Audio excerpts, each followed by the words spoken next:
जो तन उपजो सांग ही सो भी संग न हो। जाग ले रे मना जाग ले, जाग ले। मात पिता सुत बंधु जन, मात पिता सुत बंधु जन, हेत जास्यों की ना।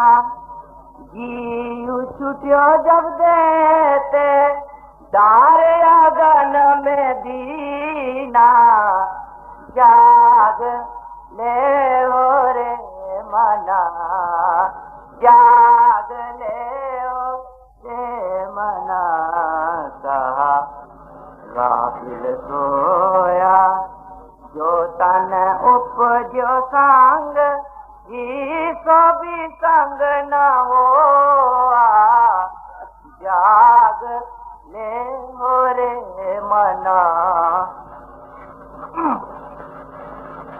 जीवत लो व्यवहार है, जीवत लो व्यवहार है। जग को तुम जानो, नानक हर गुण गाए ले। सब स्वप्न समानो, जाग ले ओरे मना। हर जस गाए ले मना, हर जस रे मना गाए ले। जो संगी है तेरो अवसर बीत्यो जात, गया मान ले मेरो।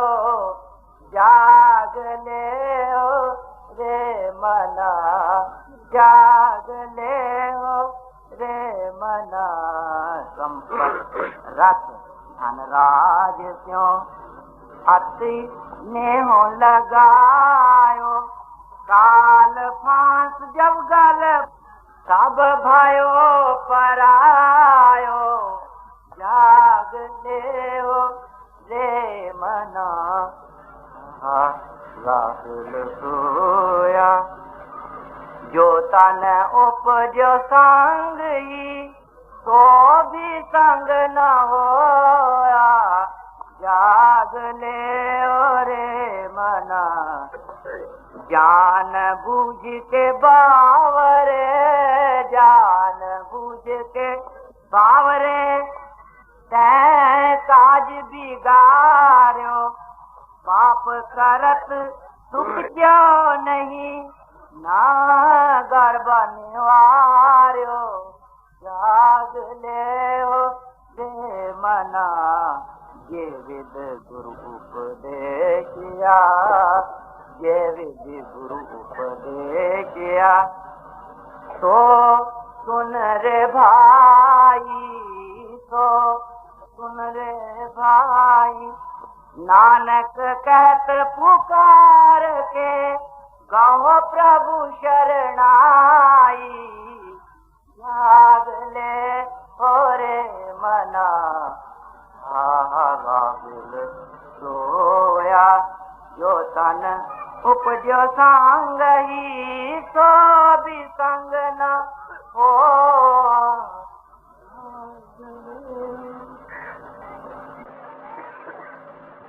जिस नजर से संत महात्मा दुनिया को देखते हैं वो नजर कोई और है।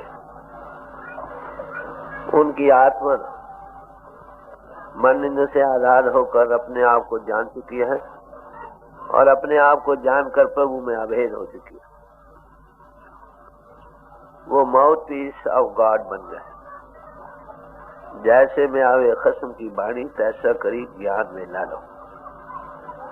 कि जैसे मुझे मालक अंतर से कहा था, मैं कहता हूँ, मैं अपने आप कुछ नहीं कह रहा। गुफ्ते अलाहाबाद गत्या हुकूम अब्दुल्लाबाद, उनका कहा हुआ प्रभु का कहा हुआ होता है। वो दायरा शक्ल में वो इंसानी गले से आवाज निकलती मालूम होती।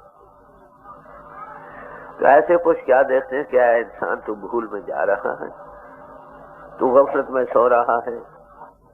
वो माया सबो जग सोया ये भरम कहो कि जा। दुनिया सारी सो रही है, भूल में जा रही है। माया कहते हैं भूल को। वो भूल क्या है? ये शरीर मूल है माया, जिस्म से शुरू होती है। हम आत्मा देहधारी हैं, जिस्म का रूप बन गए, यही बड़ी भारी भूल। आत्मा देहधारी बनने पर हम आत्मा के लेवल से दुनिया को देखेंगे, मगर हम जिस्म का रूप बन गए, जिस्म के लेवल से दुनिया को देख रहे हैं। वही चीज है कुछ और, नजर कुछ और आ रही है। सारे वेद शास्त्र कहते हैं कि जगत असत्य है, आत्मा सत्य है। असत्य से मुराद बदलने वाला, एक रस न रहने वाला। मगर हमें क्या मालूम होता सत्य। ये जिस्म और जगत सारा ही मैटर का बना हुआ है। मैटर इज चेंजिंग, मादा बदल रहा हर लम्हा लम्हा। मगर क्योंकि हमारी आत्मा मानिन्यों के घाट पर जिस्म का रूप बनी बैठी है, इतनी इसके साथ आइडेंटिफाई हो चुकी है कि ये अपने आप को गो है, आत्मा देहधारी देह ही समझ रहा। यही भूल है। और फिर देह के लेवल से ही सारी दुनिया को देख रहे हैं। पहली भूल किस बात में शुरू होती कि ये जगत, ये जिस्म हमें सत्य भासता है। वो हम देखते हैं कि ऐसे जिस्म हमने कई बार अपने कंधों पर उठाए हैं, शमशान भूमि में पहुंचाकर अपने हाथों से दाग दिए हैं, मगर फिर भी हमें यकीन नहीं आता ये जिस्म छोड़ना। यही भूल। देखते हैं आंखों से, हाथों से, कंधों पर उठाकर आग भी देते हैं जैसे जिस्मों को, मगर यकीन नहीं कि मैं जिस्म हूं या आत्मा। बड़ी भारी भूल यहीं से शुरू होती है। इसलिए जिस्म क्योंकि बदल रहा है, सारा जगत के जरे जरे बदल रहे हैं। इसलिए जब दोनों चीजें एक ही रफ्तार से बदल रही हो तो यही मालूम होता है ये खड़ी है, सत बहस रही है, हालांकि वो बदल रही है। अब इस भूल से जो निकल चुके हैं वो देखते हैं कि सब आत्मा देहधारी हैं। आत्मा की जात वही है जो परमात्मा की जात है। कुछ दिनों के लिए ये जिस्म हमको मनुष्य का भागों से मिला है, इसमें हमने जागना था। हम अंतर से सो रहे थे बाहर फैलाव के कारण। तो महापुरुष जो जाग उठे वो कहते अरे भाई तुम सो रहे थे। आत्मा मन के अधीन, मन आगे इंद्रियों के अधीन, इंद्रियों को भोग खींच रहे हैं। ये बाहर का रूप बना बैठा है, अंतर से बेसुध और बेखबर है। यही सोना। तो जब जब महापुरुष आते हैं तो कहते हैं अरे भैया तुम जागो।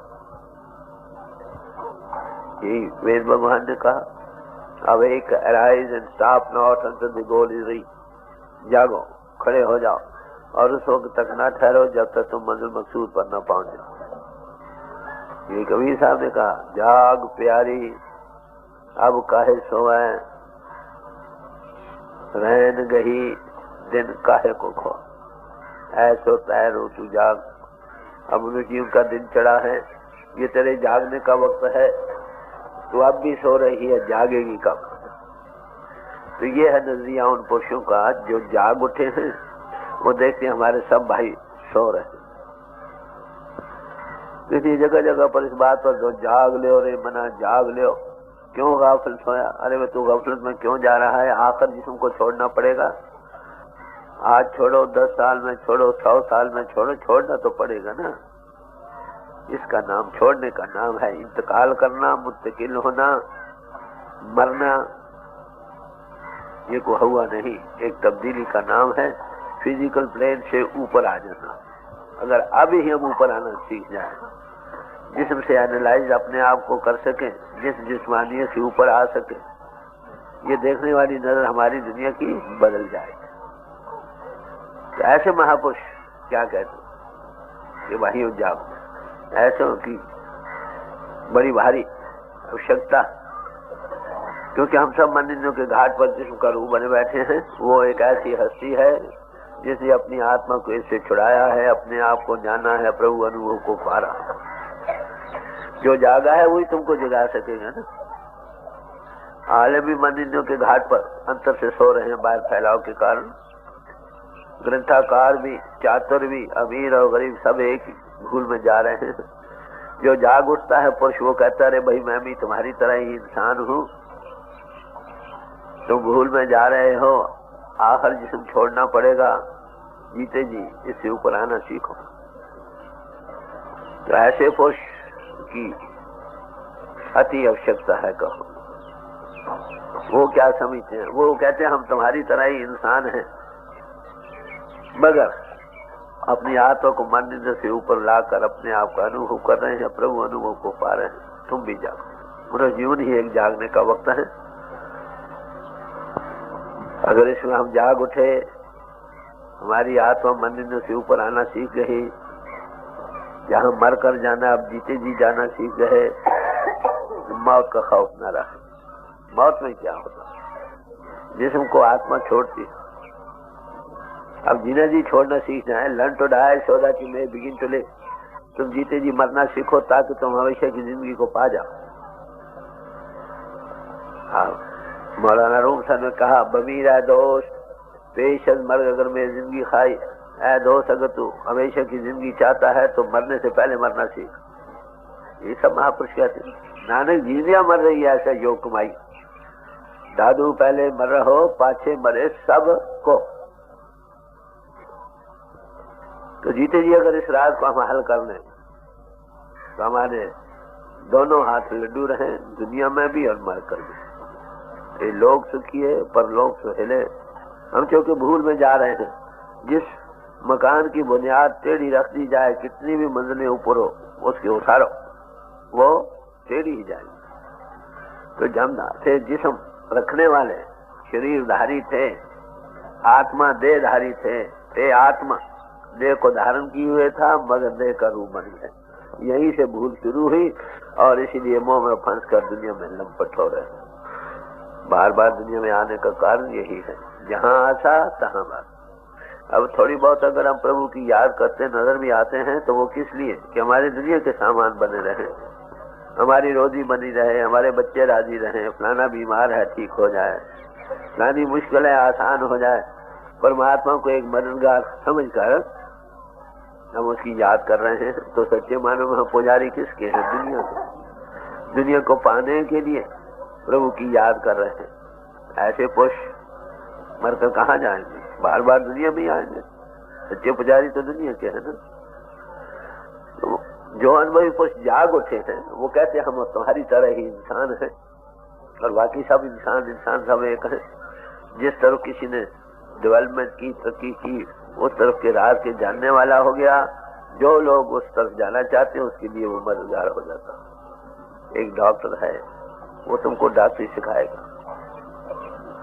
जो डॉक्टरी सीखना चाहते हो, जिस्म की साइंस से माहिर है, वो तुमको जिस्म की साइंस सिखला देगा, मगर है इंसान फिर डॉक्टर हो। इसी तरह एक वकील है, वो कानून को समझता है, इंसान वो भी, मगर वकालत जो लॉ के कानून से वाकिफ है उसको समझ भी सकता है, अप्लाई भी कर सकता है। हम उनको एंगेज करते हैं, महाराज हमारा मुकदमा लड़ लो। इसे जो आत्मविद्या के माहिर हैं अपने आप का अनुभव किया है और प्रभु अनुभव को पा रहे हैं। जीते जी मंदिरों के घाट से ऊपर जाते हैं और जाग उठे हैं, दूसरों को जगाने के वो काबिल हैं। ऐसी हस्ती का नाम गुरु, साधु, संत और महात्मा। और ऐसे महापुरुषों की बड़ी भारी न मंगाई गई। तो इस वक्त आगे हमेशा मुस्लिम महात्माओं की वाणी रखी जाती है। आज रामायण का कुछ हिस्सा आपके सामने रखा जाएगा। रामायण एक बड़ा अद्भुत ग्रंथ है, समझे? तो उसमें कागभूषण का जिक्र आता है। वो अपनी कथा सुनाते हैं कि भाई मैं क्या था, मैंने क्या किया, क्यों मैंने इस जन्म को पाया। वहां गुरु की बड़ी भारी महिमा बतलाई। गुरु सो काल गुरु से मुराद नहीं जो आज दुनिया गुरु से भरी पड़ी है। याद रखो, बट्टा उठा तो गुरु। गुरु उसी का नाम है जो अंधेरे में प्रकाश करे। गुरु उसी का नाम है गिरी से रूट से निकलता है जो अंतर में प्रणों की धुनी को सुना सके। तो नाने गगन ते सो मेरा गुरुदेव, जो जिसको एनालाइज करके पिंड से ऊपर जाता है, दूसरों को ले जा सकता है। जिसकी अंतर की आंख खुली है प्रभु की परमात्मा की ज्योति को देखता है, दूसरों को दिखा सकता है। वो अखंड कीर्तन जो दो गीत हो रहा है, श्रुति हो रही है, उसको वो खुद सुनता है, दूसरों को सुना सकता है। अरे भाई जीते जी पिंड से ऊपर लाकर आप सफर करता है, दूसरों को ऊपर ले जाने का मार्ग क्या एक्सपीरियंस दे सकता है। ऐसे पुरुष का नाम साधु संत और महात्मा। आपको पता हो, राजा जनक को सारे हिंदुस्तान भर में 2 सम्मेलन करने के बाद एक अष्टावक्र मिले जो जीते जी इस राज को समझा सके, एक्सपीरियंस दे सके। राजा जनक से पूछा आखिर अष्टावक्र ने, क्यों भाई ज्ञान हो गया? कहते हाँ महाराज हो गया। लेने वाला कहे मुझे कुछ मिला। तो वो पुरुष भी हमारी तरह ही इंसान ही है, मगर वो इंसान होते हुए उन्होंने आत्म पहलू को, आत्मक अध्यात्म सिलसिले को बढ़ाया। वो हम में भी वैसे ही हकूक हैं। ये नहीं उनके लिए खास स्पेशल कंसेशन रखा गया है। हमने जिस्म के तौर पर बुद्धि के लिहाज से, बाहरी इल्मों के लिहाज से तरक्की की है। जो उस इल्म को सीखना चाहे हम उनको सिखला सकते हैं, मगर हमारा आत्मा का पहलू बहुत कमजोर है। We know little or nothing. तो आत्म विद्या अध्यात्म पुरुष जो हो गया, वो देख रहा है कि वो मुझ में काम कर रहा है। I and my father are one. जैसे में आवे कसम की बाणी, तैसा करी ज्ञान मिला लो। तो ऐसा पुरुष जो है, उसका नाम साधु संत और महात्मा। अगर हम इस सोई हालत से उठना चाहते हैं, जागना चाहते हैं, तो जागते हुए पुरुषों की सोबत है। हमारा खुफ्ता तो हम खुफ्ता, खुफ्ता क्या कुरन बेदार। सारा जहान सो रहा है, अरे भाई तू भी साथ इसके सो रहा है। समझे? सोए हुए को सोया हुआ कैसे जगा सकता है? इस वक्त आपका कागभूषण का वाकया, कि कैसे उन्होंने काग की यूनी पाई है, तो बहुत सारा सिलसिला लंबा सा दिया हुआ, पर थोड़ा सा आपके सामने रखा जाएगा। इस बात को बतलाने के लिए हमारे वेद शास्त्र ग्रंथ पोथी क्या कहते हैं। मनुष्य जीवन पाकर जिसको अनुभवी पुरुष मिल गया, उसका मनुष्य जीवन सफल हो गया। वो पहले जो हमारा बड़ा डार्क हो रहा है, जिसके मुतालिक हम कुछ नहीं जानते, सिवाय इस बात के ग्रंथों पोथियों में जो लिखा है उसका उच्चारण कर दे, हमारे एक्सपीरियंस में उसमें से कोई बात नहीं आई, तो ऐसे पुरुषों की सोबत में हम उस गति को पा सकते हैं जिसको उन्होंने पाया। संत और पारस में बड़े अंतरो जान, वो लोहा कंचन कराए, वो कर लाए आप समान। वो लोहे को पारस सोना बनाता है, पारस नहीं बनाता, संतों को संत बना देता।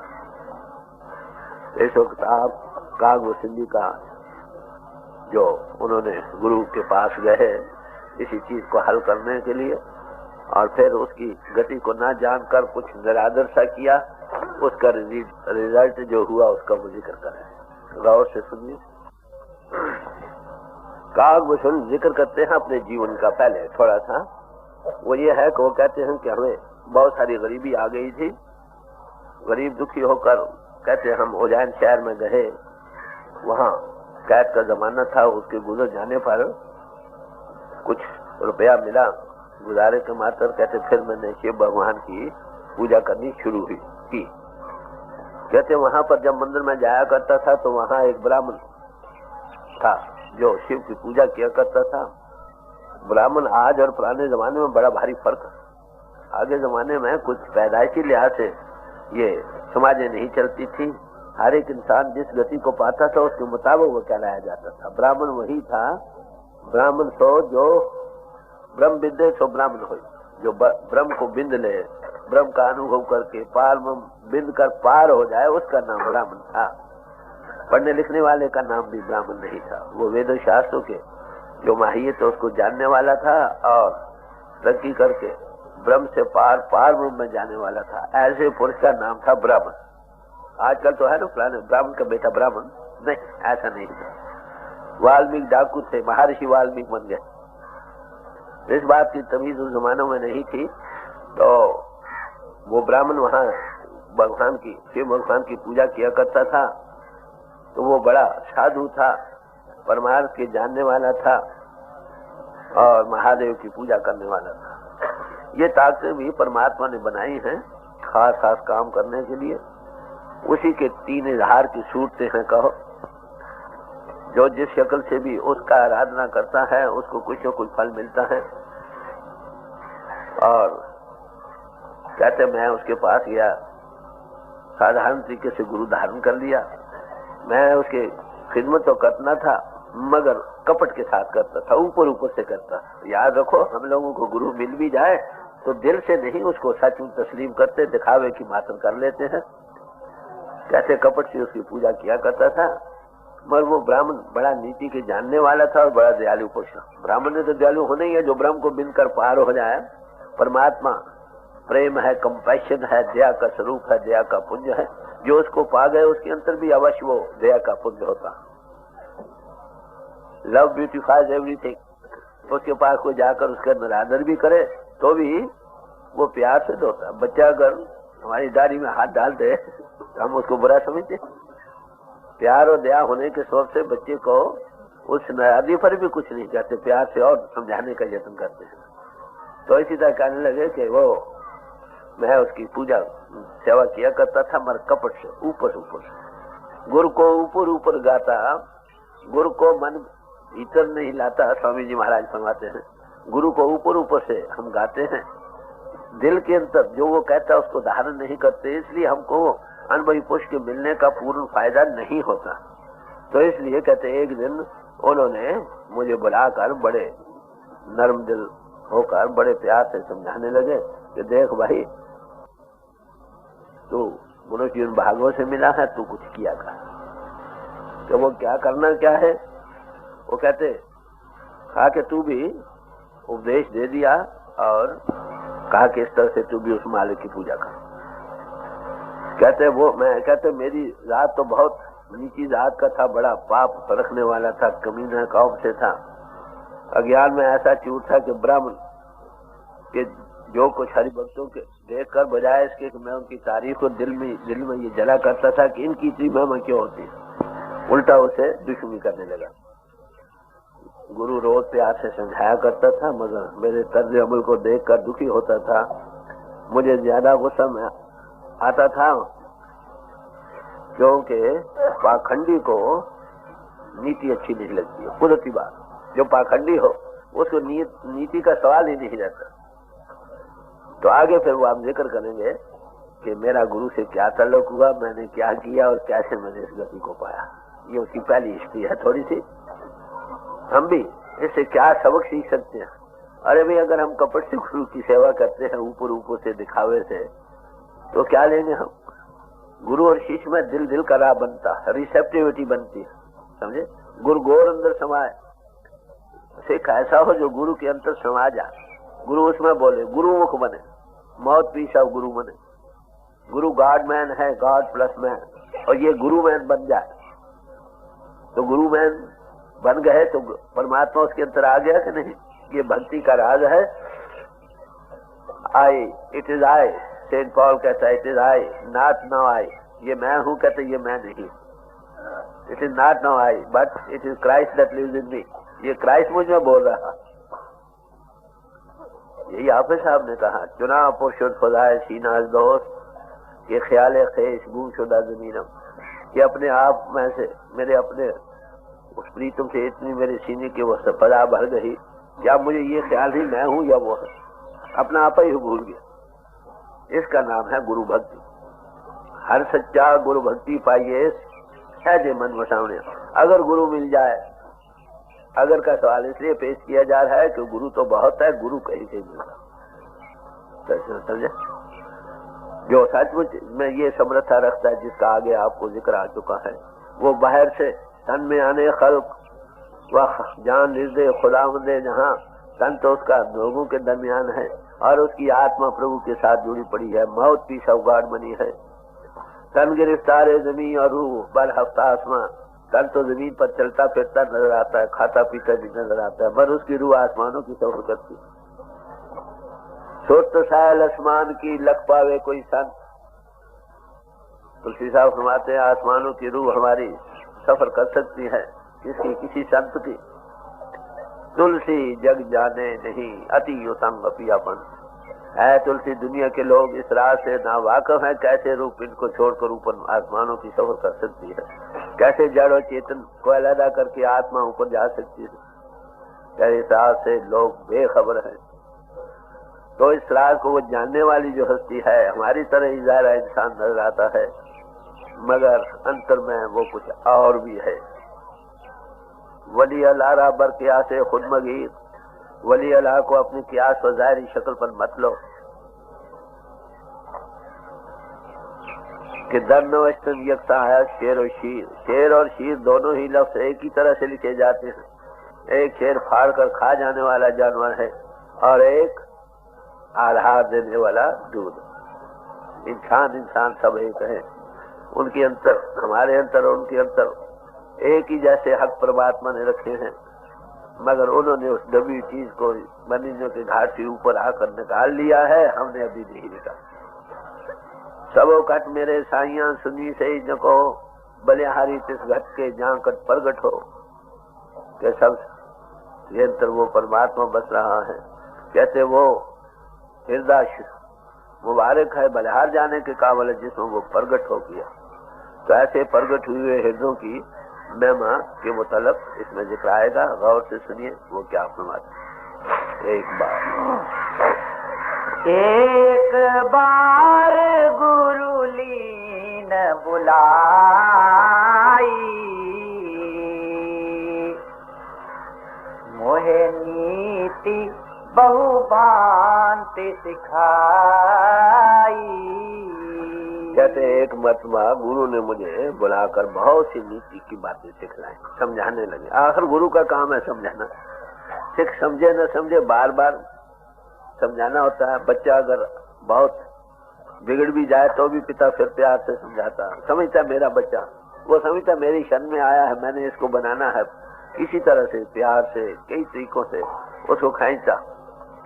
तो कहते मुझे कई तरह से समझाया। एक बच्चा जीवन का आदर्श ये है, हमने दुनिया में इस तरह से रहना है, तो ऐसा जीवन बसर करो कि यहाँ भी सुख और आगे भी सुख, दोनों लोगों में तुम्हारी महिमा रहे।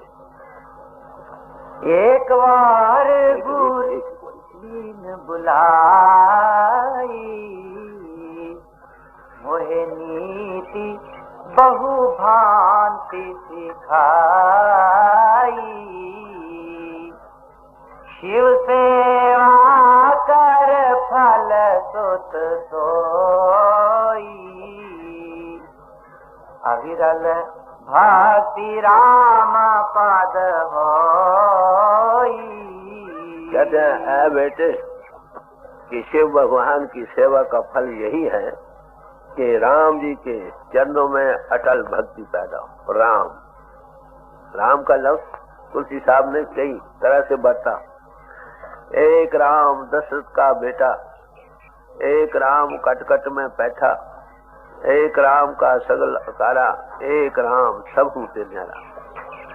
एक राम वो थे जो राजा दशरथ के बेटे थे, 14 कल संपूर्ण अवतार थे, दुनिया के दुख हरण करने को आए। एक राम जो घटकट में बैठे हैं, एक त्रिलोकीनाथ, तीनों लोगों को जो नथ रही ताकत है, एक राम जो इन सब का जीवन आधार है, वो राम है। तो राम के किसी के पास भी जाओ, ये खुद ही बयान करते हैं आगे जाकर कि लोगों से मैंने कहा कि राम वो है जो सब में रम रहा है। कहते मेरी ठीक है, ये रम तो रहा है, मुझे तो चाहिए वो शक्ल प्रगट होकर आए। माना कि तू दिल के खलवत कदा में है मकी, हम मानते हैं कि तू हमारे घर में है, प्रभु रम रहा है, मगर जरा सामने आकर तू बैठ जाके नजर को हुए मजाल है। भक्त ये चाहता है भगवान को प्रगट देखना। तो कहते हैं मुझे वो भगवान जो रम रहा है वो तो ठीक, कहीं पर वो प्रगट है तो उसके दर्शन कराओ। यही भगवान कृष्ण जी जब एक बार गोपी से दूर चले गए, कुछ मुद्दत वहां रहे, गोपियां बड़ी विरह और शोध में जल रही थी, तो उदो को भेजा कि जाओ उनको थोड़ी ज्ञान ध्यान की बातें सुनाओ। उदो गए, बड़ी ज्ञान की बातें की। देखो कृष्ण के लफ्ज़ मैंने किरी से निकलता है जो आत्मा से नजदीक है, कौन? परमात्मा। तो वो तो तुम्हारे अंतर में है। अरे तुम क्यों शोर गुदार में हो? वो भगवान कहाँ नहीं है? खैर बातें बहुत सुनाई, वो सुनती नहीं। आखिर पूछने लगी, क्या है भगवान नारायण, जो कुछ तुम कहते हो वो बातें तो ठीक है, मगर तू ये बता, सब बातें साची है नारायण, ये बता कि जो उस मुरली मनोहर को किसी जिसमें इजहार करते हुए देखना चाहते हैं, उसके लिए तुम्हारे पास क्या है? ज्ञान चांद सब ठीक है, वो सब के जब तक वो आंख न बने, वो नजर ना आए, इसलिए ये भक्त का दिली जज्बा उसको एक मेटीरियलाइज कर लेता है। कहते सुनने आखिर जाकर ये अपना किस्सा बयान किया। तो कहते हैं कि मेरा गुरु मुझे समझाने लगा, तो क्या कहा कि देख भाई, शिव भगवान का फल यही है कि हमारे अच्छे उस राम के चरणों में लग जाए। उस राम रमी ताकत के दो इजहार की सूरतें होती हैं। एक जो दुनिया के अधर्म को दूर करने के लिए, धर्म को स्थिर करने के लिए, अधर्मियों को दंड देने के लिए, धर्मियों को उभारने के लिए, दुनिया को स्थिर करने के लिए, ये एक पहलू उसका इजहार का है, इसको नेगेटिव कहते हैं। दूसरा पहलू इजहार का यह है कि वो उसमें मिलकर आत्मा को जो मनलिंगों के घाट पर घिरी पड़ी है, इससे आजाद करके प्रभु से जोड़ना। ये उसी राम ताकत के दो इजहार की सूरतें हैं। तो किसी भी इजहार में कहते हैं उसके दर्शन होने चाहिए। तो कहते हैं उन्हें कि भाई राम से मिलने के लिए ये सब कुछ, ये जो पूजा है, पूजा एक जरिया है ना उस में राम के साथ जुड़ने के लिए। जितने देखिए दो किस्म की विद्याएं हैं, एक अपरा विद्या है, दूसरी परा विद्या। अपरा विद्या में ग्रंथों पोथियों का पढ़ना, समझे, रस्म रिवाज, तीर्थ यात्रा, हवन दान, ये वो सब शामिल है। ये पहला कदम। पढ़ने से रुचि बनेगी, शौक बनेगा। अब हम काग वसूल का वाक्य पढ़ रहे हैं, दिल में आ रहे भाई क्या हुआ, कैसे हुआ, तो ये रुचि बनेगी। और पूजा पाठ वगैरह करने से, हवन दान, ये वो रस्म रिवाज की अदा करने से भाव भक्ति बनती। ये जरिया है, एक प्रेपरेशन ऑफ द ग्राउंड है हायर पर्पस के लिए। तो कहते हैं ये है जरिया उस राम के मिलने का। समझे, ये शिव पूजा जो है, शिव भगवान की जी मैं कर रहा हूँ, तुम भी करो, तुम्हें भी आकर राम मिल जाए। जी राम ही भजाए तात शिव धाता, धर पावर के तक बाता। क्या प्यारे, जितने ये शिव और ब्रह्मा वगैरह हैं, जिन्हीं ताकते, ये भी उसी राम जी की पूजा कर रहे हैं। समझे, इंसान जब जिनको हम भगवान कहते हैं, शिव भगवान, ब्रह्मा जी, विष्णु भगवान, कहते वो भी उसी की पूजा कर रहे हैं, उसकी इजहार की सूरत है, उसी के आधार पर चल रहे हैं। तो कहते हैं इंसान बेचारे का क्या, जब वो करते हैं ताकि उसी की पूजा करें, तो हमें भी उन्हीं की करनी चाहिए। ये जीव बेचारा क्या है, जो उसकी बड़े पास ये कहो जो स्विच बन गए उसकी पावर के इजहार के, जब वो उसी का आधार ले रहे हैं तो हमें भी उसी से जुड़ना चाहिए।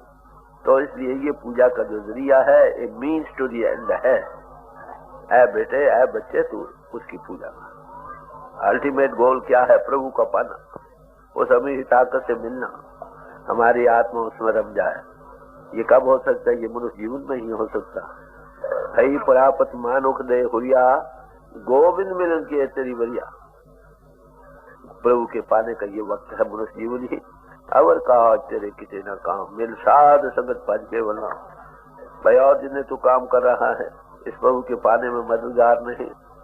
इस प्रभु के पाने में मददगार केवल दो चीजें हैं, एक उनकी सोबत जिन्होंने पाया है, साधु संग, और वो परिपूर्ण परमात्मा जिसके साथ आत्मा जुड़कर हमेशा के लिए आना जाना खत्म हो जाता। तो कहते हैं राम की पूजा कर भाई, उसके पाने के लिए उसको ब्रह्मा जितने भी हैं भगवान, ब्रह्मा जी है, शिव भगवान है, विष्णु भगवान, सब उसी की पूजा कर रहे हैं। तो इंसान लोग को भी क्या गति है, इनको भी उसी की पूजा करने के बगैर गति नहीं है। जास चरण आज शिव अनुरागी,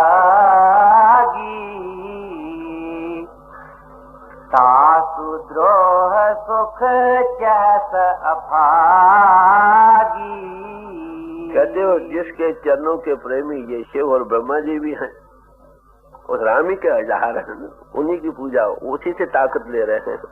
कहते हैं उसके साथ दुश्मनी करके फिर बदकिस्मत इंसान ही सुख जाता। उसको न याद करना, उसके साथ ना जुड़ना, फिर दुनिया से कैसे सुखी हो सकते। नानक दुखिया सब संसार, ऐ नानक सारा जहान ही दुखी है। समझे? कौन सुखी है? तो सुखिया जिस नाम आधार। नाम किसको कहते हैं? वो परिपूर्ण परमात्मा जो रम रहा है, सब खंडों ब्रह्मंडों को आधार दे रहा है, उसका नाम है नाम। जिसकी आत्मा राम, राम नाम से लग गई कहो, उसकी कल्याण, वो सुखी हो गया। उसको छोड़कर ये इंसान कैसे सुखी हो सकता? देखिए आज दुनिया में कहो दुख क्यों ज्यादा। हमने जिस्मानी तौर पर भी बड़ी तरक्की की है, सोशली पॉलिटिकली भी, बुद्धि के लिहाज से भी बड़े भारी तरक्की की है, जिसको देखकर अकल दंग रहती है। क्या चांद से भी गुजर सूरज तक चक्कर लग रहा है? कुत्ते भी 6 घंटे में सारी दुनिया की चक्कर लगाए कुत्तों ने भी। टेलीविजन है, हजारों मीलों पर तुम देख रहे हो कौन बोलता है, क्या बोल रहा है। रेडियोज बन गए, हवाई जहाज बन गए, क्या कुछ बन गया। क्या हम सुखी हैं? नहीं। सारा जहान ही फिर भी दुखी है। उसका कारण क्या है? किसने अपनी आत्मा को उस न जाना है, भूल में जा रहा है, मन इंद्रियों के घाट पर अंतर से सो रहा है बाहर फैलाव के कारण, और अपने आप के ना जानने के सबब से प्रभु का अनुभव नहीं पा रहा है, इसलिए सब दुखी। यही तुलसी साहब ने कहा कि दुनिया में सारा जहान ही दुखी है, कोई तन करके, कोई धन करके, कोई मन करके, एक ना एक दुख सबन को। सुखी संत का दास, जो संत का दास बन। संत किसका नाम है? जिसके अंतर मालक प्रगट हो गया, दूसरों को प्रगट करा सकता। थोड़े लफ्ज उनके पास क्या है? तुरंत मिलावे राम से उन्हें मिले जो को। उनके पास ये पोर्टफोलियो, जो भी आए उसके साथ जोड़ दो, इन्हों के घाट से ऊपर ला दो। तो हमारा अल्टीमेट गोल क्या है? प्रभु भक्ति। वो परमात्मा जो रम रहा, उसके पाने के लिए जिन्होंने पाया उनकी सोबत।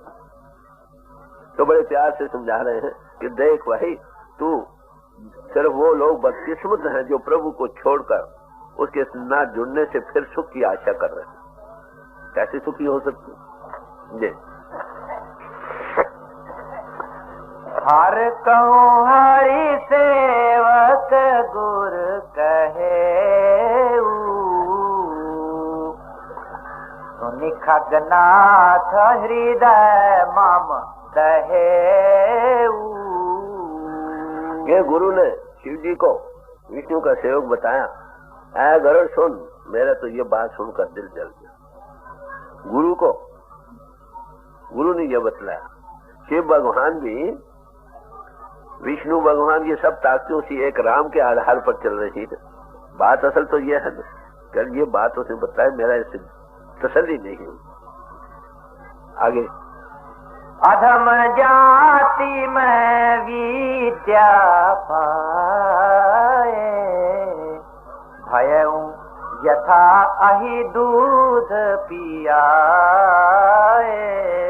कहते मैं नीची जात का हूँ। नीची जात है जो इन्हों के भोगो रसम फंसा है, वो सब नीची जात में। कहते मैं विद्या पा गया, बड़ा विद्यावान बन गया। विद्या पाकर मेरी क्या गति होगी कि जैसे शाम को दूध पिलाया जाए और जार बढ़ती। आलिम होना कोई ये जरूरी निशानी नहीं कि वो अनुभवी पुरुष है। इल्मियत कुछ और चीज है, अनुभव कुछ और चीज है। इल्म क्या चीज? हमारी सोच जब दिमाग की सेंटर से जुड़ती है ब्रेन के, उसका नतीजा इल्म है। जब हमारी सोच या आत्मा परिपूर्ण परमात्मा से जुड़ती है, उसका नाम अनुभव है, परमात्मा का पास। बड़ा भारी फर्क है। आमिल के गले में इल्म फूलों का हार है। अगर वो आमिल पुरुष है, अनुभवी पुरुष है, तो एक चीज को कई तरीकों से आपके सामने पेश करेगा। अगर वो अनुभवी नहीं है, उसकी आत्मा प्रभु से जुड़कर उसका माउथ पीस नहीं बनी है, तो ऐसे पुरुष के सिर पर इल्म कैसा है? यही मिसाल, जैसे शाम को दूध पिलाया जाए, वो और जहर बढ़ती। कहते मेरी गति ये हो रही थी, अपना हाल बयान कर रहे हैं कि मैं ऐसी गति को इकरार कर रहे हैं। जब गुरु मिलता है ना, पहले तो आदमी अकड़ अकड़ कर चलता हो, हम बहुत जानते हैं ग्रंथों को, तुम कौन हो। पीछे जब अनुभव नहीं मिलता तो आकर आकर चरणों में सिर लीन करना पड़ता है, तो कहते हो मैं भूल में। तो कहते हैं कहा वो सुना, अपनी कहानी बयान कर रहे हैं कि मैं नीच कर्मों वाला था, बन गया आलिम फाजिल। ये ऐसा हो गया कि इल्म ही मुझे और ज़ाहिर बढ़ाने का कारण बन रहा। मानी कुटिल कुभाग्य कुजाती, गुरु कर द्रोह करो दिन राती। कहते मैं मगरूर था, मकार था, बदनसीब था और नीचे कौम वालों में से था। गुरु के साथ रात दिन मुखालफत करने लग गया और मैं आलिम, गुरु क्या जानता। ऐसा होता है आजकल भी होता है।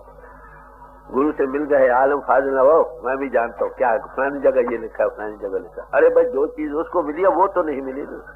उसको क्या मिला? वो तुम्हारी आत्मा किन्नों के घाट से ऊपर लाकर अंतर की आंख खोल सकता हो। तुम केवल इल्मी दे सकते हो। बुकिश नॉलेज ऑल विल्डरनेस, एक जंगल है जिसमें इंसान भटकता फिरता, हकीकत मिलती नहीं। मैं मगरब में गया, वहां के लोगों ने ये कहा कि भाई आपने जो बयान किया परमार्थ बड़ा सिंपल, बड़ा सादा रास्ता है, आत्मा को आधा कर बिठाया और अंतर में जुड़ गए। अरे भाई ये मुश्किल क्यों बन गया? मैंने कहा जो लर्नेड आदमी थे, पढ़े लिखे, they had no first experience of the inside, they were beating about the bush. क्योंकि एक चीज कुछ पता नहीं, वहां हाथ तब लगाए ना, या ये है या वो है या वो है या वो है। उनकी तफसीलें उनसे असल से मुश्किल बन गई थी समझने के लिए। तो में पूछ, आपको बातें नहीं कर बिठा कर ऊपर वे आप कर देता, तुम देखने वाले हाँ भाई है। आलम 100 बात करे, आलम क्या करते हैं? मैंने एक किताब पढ़ी, उसका नाम गुरु निर्णय है, बड़े आलम फाजिल ने लिखी है, बड़े हड। वो क्या लिखते हैं कि जहां भी अंतर में ज्योति का जिक्र आता है या किसी धुनी का जिक्र आता है, ज्योति मोती अंतर कोई नहीं। सिर्फ खुशी के इजहार के लिए हम कहते हैं भाई बाजे बज पड़े, चिराग जल पड़े, अंतर कुछ नहीं है। अरे भाई जो आमिल है वो हंसेगा कि नहीं? वो आमिल जब बैठता, बच्चा बैठता, वो भी रोशनी के देखने वाला। परमात्मा ज्योति स्वरूप है कि नहीं? गॉड इज लाइट, खुदा नूर, वो उसको दिखा सकता है, यही बढ़ाई है उसमें। तो कहते मैं अपने इल्म के घमंड में जैसे शाम को दूध पिलाया जाता है तो और उसकी जहर बढ़ती है, मुझे गुरु के साथ उल्टी मुखालफत करने लग गया जी। अति दयाल गुरु स्वल्प न क्रोधा। मेरे गुरु बड़े रहम दिल थे, अति दयाल थे भी, थोड़ा भी इस बात पर भी गुस्सा नहीं किया। कोई बात नहीं, आज समझेगा नहीं, कल समझेगा, कल नहीं परसों समझेगा, तो फिर समझाते रहे प्यार से। हाँ जी। पुनि पुनि मोहे सिखाव सुबोधा। बार बार मुझे समझाते, देख बच्चा बात ये बड़े ठंडे दिल से। असल बात यह है, एक बच्चा है, तुम हो बीए पास, अब बच्चे से ये उम्मीद करो कि बीए पास की बातें करे, कैसे हो सकती? तो उस्ताद को गुस्सा नहीं करना चाहिए, उस्ताद को समझाना चाहिए। उस बच्चे का क्या कसूर है? मैं आपको आज अर्ज करूं, 1903 की बात है कि मैं तीसरी जमात में पढ़ा करता था। एक आदमी आया, लेक्चर देने लग गया। बात में मेरी समझ यही थी कि किताबों ही से पढ़ा जा सकता। मैं बड़ी हैरानी से, अब भी बड़ा विविध ख्याल है कि अरे भाई कहाँ से बोल। अब मैं समझता ये बड़ी मामूली बात है। भाई एक बच्चा जो इंद्रियों के घाट पर बैठा, उसको को अंतर में रोशनियां हैं, रोशनी कहाँ, कैसे हो? मर तो नहीं जाएंगे? अब हजरत मोहम्मद साहब को सवाल किया कि महाराज आप कहते हो जीते जी मरना चाहिए, कहीं मर तो नहीं जाएंगे, कब्रिस्तान में तो नहीं पहुंच जाएंगे? कई भाई इससे भी डर करते, इनसे जब रूह पर जाए मौत, वो छोड़ ही देते। तो हजरत मोहम्मद साहब ने कहा, ई न मर गए यहाँ के दर गोरे रवि, ये मौत वो नहीं कि तुमको कब्रिस्तान में पहुंचा दे, बल्कि ई जो जुल्मत अंधेरे से नूर की तरफ ले जाने वाला, अंतर नूर प्रगट होता। जब तक रूह तो से ऊपर ना आए उसको कैसे पा सकता? वो अदृष्ट और अगोचर है, जब तक एवं ऊंचा होवे को तिस्के को जाने सो, जब तक उसी लेवल पर तुम नहीं आते उसको कैसे पा सकते हो? तो सेल्फ एनालिसिस का मजमून है, आलिम लोग इसको समझ नहीं सकते, वो कह रहा है मर जाएंगे बस। तो कह रहे मैं इससे मुखालफत करने लगा, वो दयाल पुरुष थे, मैंने तो बहुत गुस्सा अपनी तरफ से ये वो किया, मगर वो गुस्से में फिर प्यार से समझाया, देख बच्चा असल बात रखो। एक आदमी जब भी किसी महात्मा के पास जाओ तो एक चीज याद रखो कि जो कुछ तुम जानते हो वो तो जानते ही हो, वो तो तुम्हारा कम बेश नहीं होगा। जाओ वो क्या कहता है उसको समझने का यत्न करो। हम लोग क्या करते हैं, अवल तो जाते ही नहीं। पहली चीज निम्रता है, याद रखो। जब तक निम्रता न धारण करे इंसान तो किसी के पास नहीं जाता। ओ मैं आलम, मैं फाजल, मैं हाकिम, मैं अमीर, मैं बादशाह, मैं क्यों जाऊं। इसी जो में रह जाता है। अनुभवी पुरुष आते हैं, एवरेज तबका के लोग फायदा उठा जाते हैं, वो खाली रह जाते हैं। अगर चले भी गए तो वहां अपने जोम में बैठे हो, ये फलानी जगह लिखा हम भी जानते हैं, ये क्या जानता, मैं जरा बतला सकता हूँ। जो प्याला सुराई के नीचे रहेगा वो ही बढ़ जाएगा, जो सुराई के ऊपर रहेगा प्याला वो कैसे बढ़ेगा, आकर भी खाली चले जाएगा। तो अनुभवी पुरुष के पास जाकर अपने इल्म का जोम नहीं करना चाहिए, हाँ समझने का यत्न करो। जो नेक नियति से सवाल हो बेशक करो। भगवान कृष्ण जी ने गीता के चौथे अध्याय में इस बात को बड़ा निर्णय किया है कि अगर तुमको ज्ञान पाने की ख्वाहिश है, जाओ ऐसे महात्मा के पास जो अंतर में परमात्मा के दर्शन करते हैं। फिर आगे कहते हैं नेक नियति से सवाल करके हर एक सवाल का जवाब करो, दो लो। जिंदाबाद की खातिर नहीं, डिस्कशन सही की खातिर नहीं। जब बात समझ में आ जाए भरोसा बनेगा, भरोसा बनेगा तो फिर जो वो कहे करो, तुम भी उस गति को पा जाओ। तो कहते मैं आलिम बन गया, मैं इन के भोगों से मैं हंकारी था, मक्कार था, सारे आए मुझ में थे। मैं उसे कहो मैं जानता हूँ गुरु क्या जी। यही ते नीच बढ़ाई पावा तो प्रथम ही इति ताहिन ये जिसकी जात से मिलने से लो से लो पुरुष, कमीने से कमीना पुरुष भी उस हायर गति को पा जाता है। वो पहले इसी की जो है गति को दूर कर समझाना चाहता है। अरे वही बात क्या, जब तक बात समझना है उसका भी क्या कसूर कि दिल दिमाग रंगा पड़ा है बाहरी इल्मों से। जब तक ये नफी न करे, हाँ उससे मिसालें तो ले समझने के लिए, मत जब तक वो एक्सपीरियंस न मिले तब तक काम नहीं बनता। जब ये चीज मिल जाती है सब ग्रंथ पोथी खुल जाओ को, सारे महात्मा यही कह रहे हैं। जब तक वो फर्स्ट एक्सपीरियंस नहीं मिलता ये उसी भूल में रहता। देख धूमयानल संभाव सुनो भाई, तेहि बुझा धन पदवी पाई। अब कहते हैं ऐ भाई सुनो, गुरु ने कहा भाई सुनो, धुआं आग ही से पैदा होता, वो बादल बनकर उसी को बुझाने का कारण बन जाता। ये जो वो पुरुष हैं जो गुरु से मुखालफत करते हैं ना, अनुभवी पुरुषों से, उनकी वही बादल बनकर उनको फिर समझाते हैं। उनके दिल में फिर दया, मेरा बच्चा समझा नहीं, फिर समझाओ, फिर समझाओ, फिर समझाओ। आखिर कोई समय आता है चीज समझ में आने लग जाती के बाद जी। राजमार्ग पारी निरादर रही, सब कर पद प्रहार नित सही। मिसाल देते हैं कि ऐसे पुरुषों की क्या गति है, जैसे धूल होती है, धूल राह में जलील होकर पड़ी रहती है, सबके पांव की लातें सहती, समझे, पांव के नीचे दबी जाती है मिट्टी बिल्कुल, मगर क्या असर होता है उसका आगे।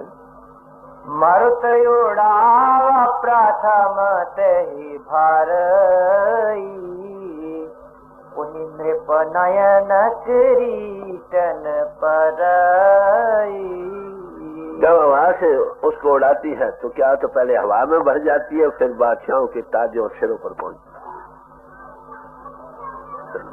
अगर खास निम्रता धारण कर ले तो बादशाहों के ताजों पर निवास करती। निम्रता बड़ी भारी चीज है। सेंट अगस्टिन से पूछा कि परमात्मा कैसे मिलता है, कहते निम्रता धारण करो। First humility, second humility and third humility.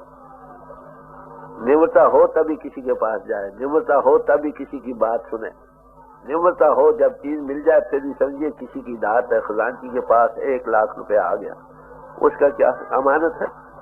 तो संतों का श्रृंगार निम्रता, सच्चे मानो तो कहते वो लोगों के सिरों के ताज बनते निम्रता धारण करके। क्या किसी बादशाह के ताज पर तुम बैठ सकते हो? जाकर दूर बैठ सकती है। मिसाल देकर समझाने का यत्न किया है कि अगर तुम इतने निवर बन जाओ जितनी की धूल है तब भी इस गति को पा जाओ। जी महापुरुष ने और कई तरीकों से कबीर साहब से पूछा कि राम भक्त को, प्रभु भक्त को कैसा होना चाहिए, कई मिसालें दी। पहले कहा रोड़ा हो रो बाट का, तज मन का अभिमान के रस्ते के रोड़े बन जाओ, अभिमान को छोड़ दो। कहते रोड़ा हुआ तो क्या हुआ, पंछी को दुख से, रोड़ा भी दुख का कारण है। ये भी मिसाल अच्छी नहीं भाई। फिर कहते हैं जैसे धरनी में खे, ये दूर की मिसाल उन्होंने भी दी है।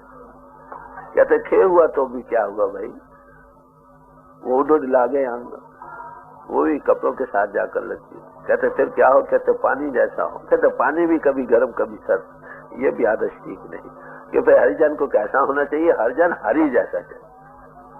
भक्ति अंतर भगवान ही ये प्रगट हो जाए, उसके गुण इसके अंतर आ जाए, ये है आदर्श। वैसे निम्रता के कारण अगर निम्रता बन जाए तो लोगों के सिरों के ताज। आज गुरु नानक साहब को सब नानक नानक नानक हो रही, क्यों? निम्रता भाव से। कहाँ नहीं गए, सब तीर्थों पर गए, मक्के मदीने भी गए, फारस में भी गए, बंगाल में भी गए, बर्मा तक गए, संगलादीप तक गए, चीन तक गए, पहाड़ों पर योगियों से मिले। निम्रता थी तो मिले ना, ये अलग बात है। मिलने पर उनको वो चीज जो हम भूल रहे थे उनको ताजा किया, तो निम्रता बड़ी भारी चीज है। निम्रता को धारण करो जी। सुन खगपति ऐस समझ प्रसंगा, बुध नहीं करहि अधम कर संगा। कहते हैं गरुड़ सुनो, जो इस बात को समझकर अकलमंद लोग कमीनों की सोबत से परहेज करते। पानी सब पानी है, मगर गंदे नाले के पानी को कोई नहीं पीता। परमात्मा सब में है, मत जिनमें ये बुराइयां, इनों के भोगो रसों की मान बढ़ाई, ईर्ष्या द्वेष ये वो बन रही है। अरे मैं वहां उनकी सोबत में वैसे ही रंग मिलेगा ना, जैसी सोबत वैसा रंग। तो अनुभवी पुरुष कहते हैं कि भाई ऐसे से परहेज करो। संगत का असर सबसे बड़ा बनता है, जैसी सोबत वैसा रंग। सोबते साले तुरे साले कुनद, सोबते ताले तुरे ताले कुनद। सोबत का असर बड़ा भारी होता। तो सोबत के असर के लिए महाभारत में जिक्र आया, जिस तरह फूलों की खुशबू सब साथ की चीजों को, चाहे वो मिट्टी हो, पानी हो या कपड़े हो, सबको खुशबूदार कर देती है, इसी तरह नेक की सोबत उनकी सोबत करने वालों को अपना असर देती है। मूढ़ों की सोबत अविद्या का रंग देती है। संतों और महापुरुषों की सोबत सत्य और धर्म का असर देती है। इसलिए चाहिए कि संत महात्मा की संगत करें ताकि उसकी शांति दायक असर को ग्रहण कर सके। ये महाभारत कह रहा। तो सोबत संगत का रंग बनता। तुलसी साहब बड़ी खूबसूरत है, हर एक पहलू थोड़ा थोड़ा टच करते जा रहे हैं। एक वाक्य बयान करते हुए उसके कई पहलू साथ ही साथ जिक्र करते जाते हैं। रामायण में एक बड़ी खूबसूरती यही है कि कई पहलुओं से टच करते चले जाते हैं साथ ही साथ, कि जो परमात्मा को पाना चाहता है उसको क्या क्या साथ साथ करना चाहिए और क्या नहीं करना चाहिए। तो कहते हैं सोबत और संगत का बड़ा भारी असर होता है। जब तक ये धारण न करे नेकों की सोबत, बनों से हटे नहीं। साकत का बोलिया जैसे बिछुआ डसा। साकत जो प्रभु से टूटा पड़ा है, उसके मिलने से जैसे बिच्छू डंक मारता, मामूली कांटा सा चुभता है, पीछे कड़वल पड़ते हैं, ऐसे ही जो बुरी सोबत फैलाव में जा रहे हैं, अपने आप का अनुभव नहीं कर रहे, ऐसे पुरुषों की सोबत देख जा तुम्हें उसी रंग में रंग देती। तो कहते हैं इसलिए अक्लमंद लोग जो परमार्थ को पाना चाहते हैं, जन्म को बर्बाद नहीं करना चाहते, वो टूटे हुए की सोबत से परहेज करते हैं। कवि को विद गावही असनीति, फल सन कलह न फल नहीं प्रीति। जो पंडित लोग हैं, जो उस प्रभु के गुणवाद गाने वाले लोग हैं, कहो उसके राग के गाने वाले हैं, कहते वो ऐसी नीति गाते, यही नीति बतलाते कि बदों की सोबत से हटो, नेकों की सोबत अख्तियार। A man is known by the society की। एक इंसान को जानना हो तो उसकी सोसाइटी को देखो, कैसी सोसाइटी। कायदे की बात है, नेकों की, नेक जो होगा नेकों की सोबत अख्तियार करेगा। जो परमार्थी या परमार्थी पुरुषों की सोबत अख्तियार करेगा। अरे जो मन इन्हों के घाट, इन्हों के भोगों रसों में लंपट हैं बेख्तियार, वो ऐसी पुरुषों की सोबत में अख्तियार कर जो उसमें रंगते जा रहे हैं। तो कहते हैं ये आदमियों से दुश्मन रगबत रखना उनको अच्छी नहीं लगती। तो ऐसे पुरुषों से हमेशा ही प्यार और सलूक से काम करो। वो नीति यही बतलाते हैं कि नेकों की सोबत करो, उनसे प्यार करो, उनसे दुश्मनी न करो। देख उदासीन नित रही गुसाई, खल परिहरिये स्वान की न्याई। तो इसलिए कहते हैं भाई उनसे अलग थलो, उदासीन होकर रहो उनकी सोबत में। स्वामी महाराज ने कहा ना, हट रहो खास और आम से, ऐसे पुरुषों से दूर रहो। किस तरह मिसाल देते हैं, जैसे बदजात आदमी को वो जात उनकी अच्छी नहीं जाती, इसमें बहुत सारी रंगी पड़ी है इंद्रियों के भोगों रसों में, कि उनको इसी तरह छोड़ दे जैसे कुत्तों की सोबत तुम अख्तियार नहीं करते।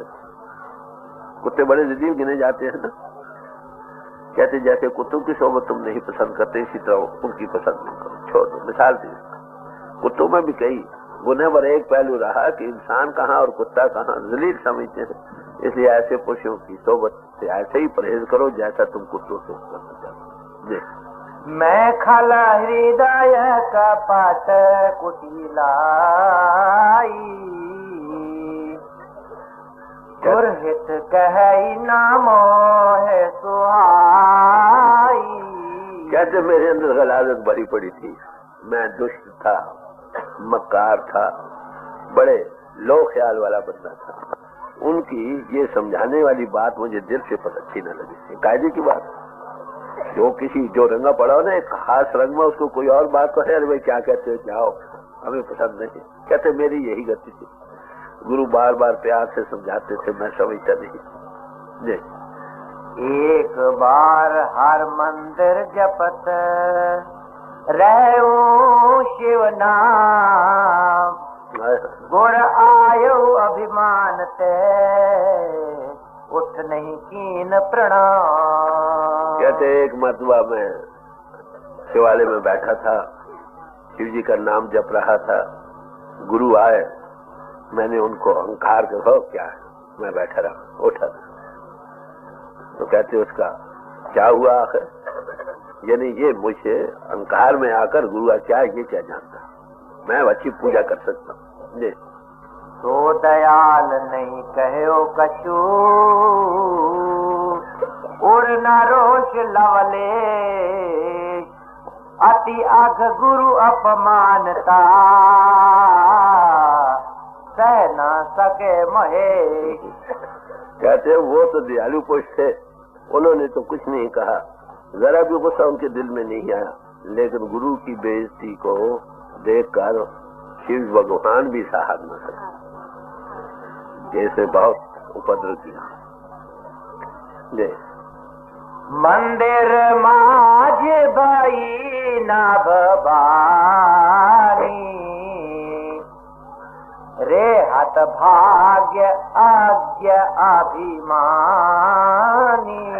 के मंदिर में बैठे हुए नभ से बानी आई, क्या कहा कि ऐ बदनसीब अधर्मी और अभिमानी पुरुष, यह आवाज आई, तू बदनसीब है, तू अभिमानी पुरुष है, तू अधर्मी है, तुमको नीति का पता नहीं।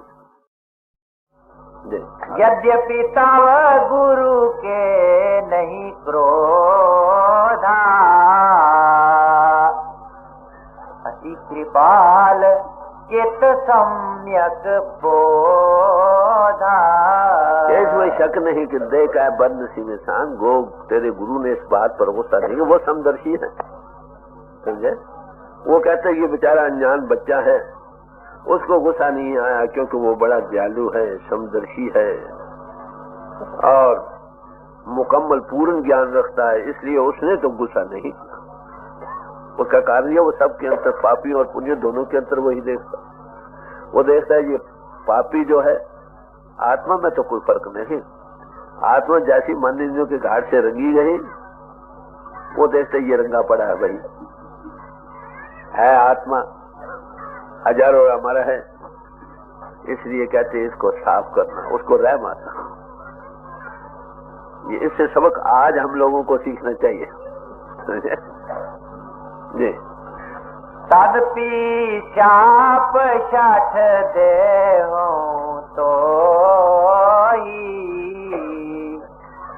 नीति विरोध सुहाए ना मोई।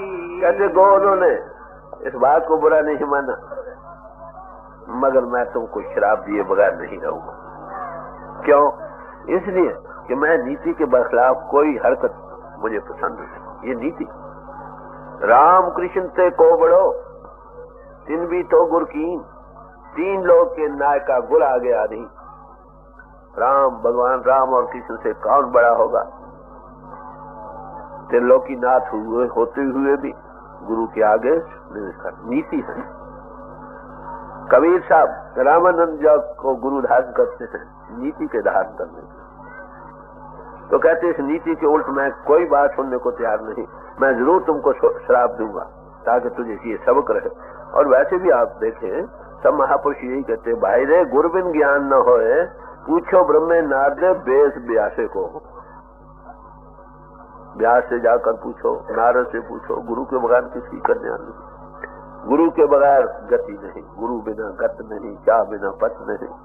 गुरु गुरु हो तो आज इसमें शक नहीं कि गुरु और साधु के नाम से हम उतना फर्क है। उसका कारण क्या? कि वो गुरु गुरु नहीं, एक्टिंग पोजिंग कर रहे हैं, सांग बन रहे हैं, समझे। इस हकीकत को न खुद पाया है न दूसरों को दे सकते हैं। उनको क्या करते हैं, बाहरमुखी साधन अपरा विद्या में लगा देते हैं। लगे रहो भाई, कोई मांगे महाराज बख्शीश करो, वो भाई हमने 50 साल में ली, तुम्हें अभी दे दे, कुछ करो। दे सकते नहीं, इसलिए मन इंद्रियों के घाट पर बैठे हुए के होने के कारण वो जब देखते हैं ये भी हमारी तरह मन इंद्रियों के घाट पर बैठा है, जैसे हमें कहते हैं इट इज ऑल गुरु।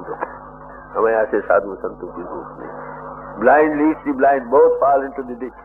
अंधा अंधे को चला रहा है, दोनों ही गड़े में करेंगे और क्या होगा। तो कहते हैं कि मैं इस मर्यादा को तोड़ता नहीं, तुम्हें सजा दूंगा, शराब दूंगा। आगे और कुछ कहते हैं, सुनिए गौर। जो नहीं दंड करो खाल तोरा, भ्रष्ट हो श्रुति मार्ग मोरा।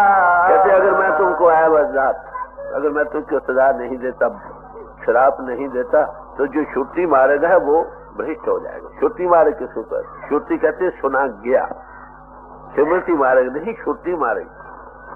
वो श्रुति उदोगीत जो प्रणव की धुनी हो रही है, वो मार्ग भ्रष्ट होता है, क्योंकि श्रुति सुनी नहीं जा सकती जब तक इंद्रियों के घाट पर बैठे।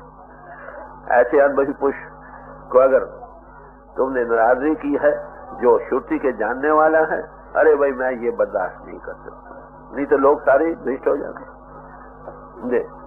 ये शठ गुर सन ईरखा करही, रौरव नरक कोटि युग पारही। कहते जो मूर्ख लोग गुरु से हसद करते हैं वो 100 कल्प तक रौरव जो नरक सबसे गया गुजरा है उसमें बास करते हैं।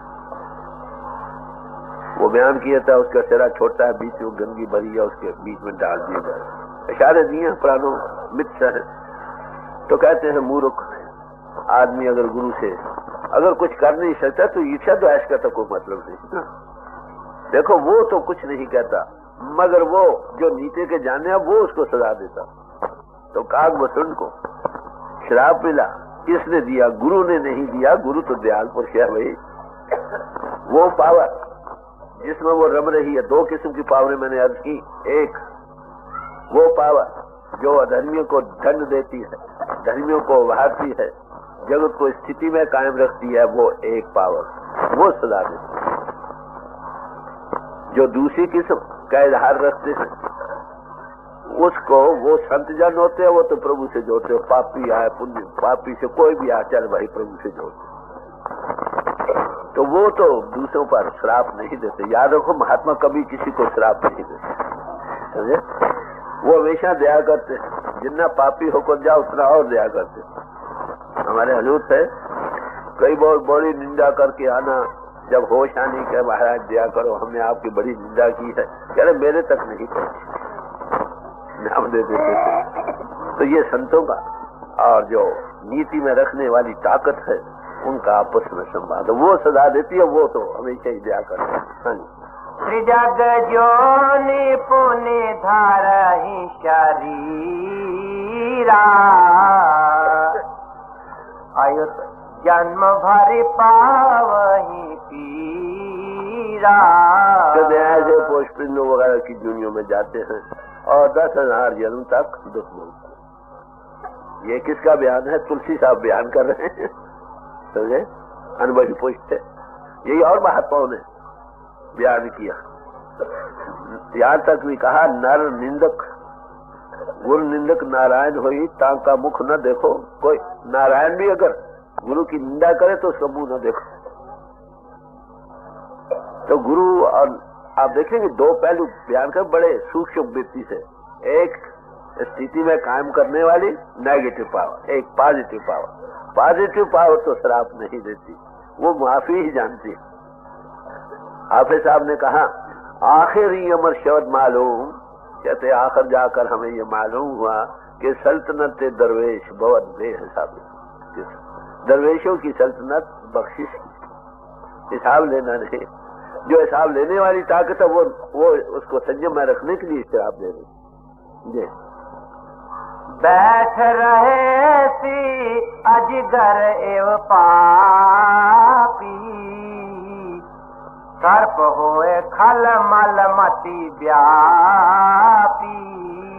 कहते हैं पापी पुरुष जा, तू इधा की तरह बैठा रहो, तू सांप होगा, तेरी अकल में पाप समा गया गुरु की नाराजगी की। ये शराब देती। महाबिटप कोटर महु जाई, रहो अधमाधम अधगति पाई। कहते जा किसी दरख्त की खोखली जगह जो वहां बैठा रहो और इसी अधोगति में पड़ा रहो, बस ये मैं तुझे श्राप दूं। जा फिर इस पर हाहाकार कीन गुर दारण सुनि शिव शाप, कंपित मोह विलोक अति और उपजा परिताप। कहते ये इस बददुआ को सुनकर गुरु कांप उठा। आखिर गुरु के दिल में शिष्य का प्यार है, मेरा बच्चा है, कहीं चला न जाए। तो कहने लगे, गुरु ने हाय हाय की। कहते मुझे कांपते हुआ देखकर बड़ा उसको रंज हुआ। तो क्या कहने लगे आगे फिर सिल से आता, उसने दुआ की कि तुम इसको श्राप ना तो तुम बड़े ऐसे हो, बड़ी महिमा की। आखिर उन्होंने फिर उसकी कागभूषण की, उनको साथ लंबा सा प्रसंग है। तो मेरे याद करने का यहाँ तक मतलब क्या, अगला ऐसा फिर कभी याद ही कर दिया जाए। इसके साथ और 7 सवाल आते हैं। कागभूषण ने गरज ने की है कागभूषण से। ये पीछे अनुभवी राम जी के इसको दर्शन हुए तो कागभूषण ने जब इस गति को पाया, बुद्धरा जन्म दूसरा लिया, तो उसमें इस यूनि में था, दिल में वो शौक था, यही शौक था कि राम सामने दक्षिण में राम, लोग बहुत समझे और रम रहा है। अरे भाई, रम रहने से भक्त की तसल्ली नहीं होती। वो ये चाहता है कि वो सामने आकर बैठे। तो वो राम के दर्शनों को पाया आखिर, और फिर उसकी गति हुई। तो इस वक्त एक और जगह थोड़ा सा पोर्शन है, वो आपके सामने रखा जाता है कि गरुड़ ने 7 सवाल कागभूषण से किए कि आप इन 7 सवालों का जवाब दो। गौर से सुने, बड़े जरूरी सवाल है। आम लोगों के दिलों में यही सवाल आते हैं, और उन सवालों का जवाब कागभूषण जी ने क्या दिया वो गौर से सुनिए। सब महात्मा यही जवाब देते हैं। मैं हूँ जो जो जिस ग्रंथ का भाव रखता है उसी में से कोई चीज पेश कर दी जाए, उसकी पूरी तसल्ली हो जाती है। वैसे कहने को ये जवाब सब महात्माओं ने दिया। गौर से सुने, वो 7 सवाल क्या है और उनका जवाब क्या दिया। पुनित प्रेम बोले खगरा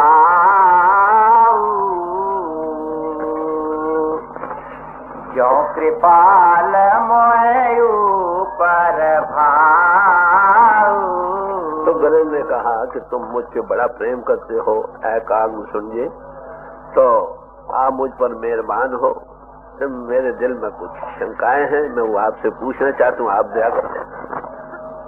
हमेशा याद रखो, गुरु को शिष्य पर, शिष्य का जितना प्यार गुरु के दिल में है उतना शायद हजारों माताओं और पिताओं में नहीं होता। माता पिता भी ये ख्याल रखते हैं बड़े होकर हमें कमा कर देगा। अरे गुरु क्या चाहता है? कुछ भी नहीं। वो यही चाहता है कि इसकी आत्मा प्रभु से जुड़ जाए, बस ये उसका मिशन होता। तो वो कहते हैं कि तुम मुझसे बड़ा प्यार करते हो, इसलिए मैं, आप मेहरबान हो, इसलिए मैं अर्ज करता हूँ, आप इनका जवाब दीजिए। हाँ जी। नाथ मोह निज सेवक जानी, सप्त प्रश्न मम कहो बखानी। कहते मुझको अपना सेवक जानो, मेरे दिल में 7 सवाल हैं, उनका आप दया करके जवाब दीजिए। वो कौन कौन से सवाल हैं, गौर से सुनिए। प्रथम ही कहो नाथ मति धीरा, सबते दुर्लभ कवन शरीरा।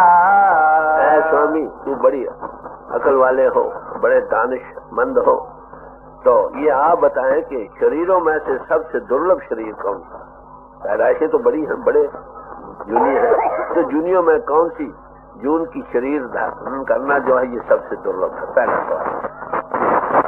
बड़ दुख कवन कवन सुख भारी, सो संक्षेप ही कहूँ विचारी।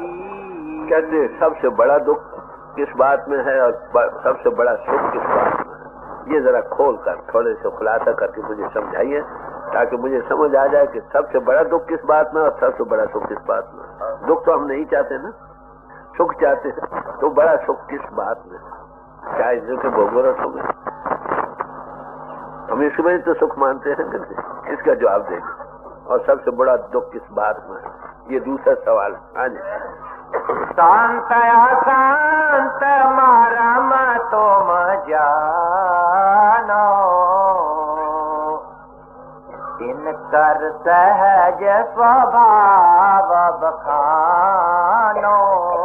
कहते आप संत और असंत के भेद को जानने वाले हो, आप इनको सहज स्वभाव से बताओ कि उनका सहज स्वभाव क्या होता है, संत का क्या होता है और असंत का क्या होता है, इन दोनों के स्वभाव क्या होते हैं, ये बताइए। एक तीसरा सवाल हुआ, कवन पुण्य श्रुति विदित विशाला, कहो कवन अघ परम कराला। चौथा सवाल यह है कि वेद में कौन सा पुण्य सबसे बड़ा गिना गया? श्रुति, वेद श्रुति है ना, श्रुति है, स्मृति और है। श्रुति वो है जिनका तलब सुनने से, और कौन सा पाप सबसे जबरदस्त है?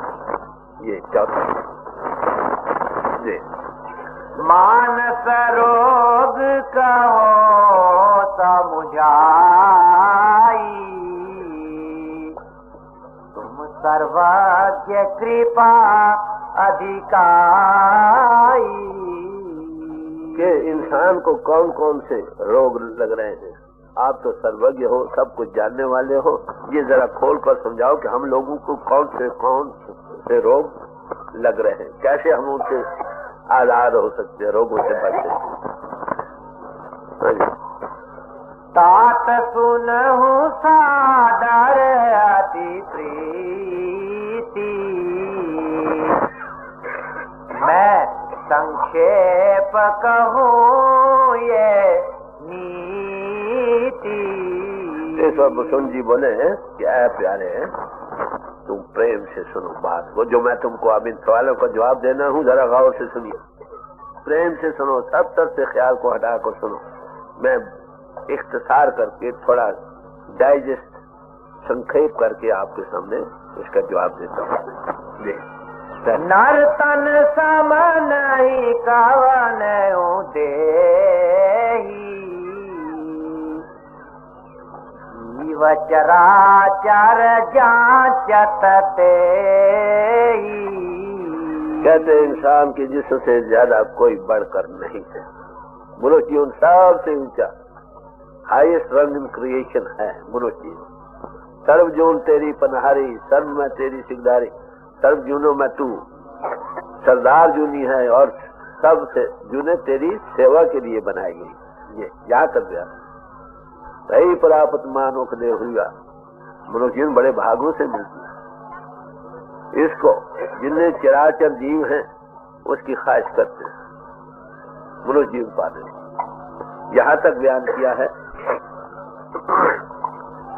कि अगर जिस देही को सिमरे देव सो देही पज हर किसे, जिसको देवी और देवता भी जिस मनुष्य जीवन को पाना चाहते हैं, अरे भाई तुमको वो मनुष्य जीवन मिला है, अब उस प्रभु को पाने का वक्त है, उसको पालो।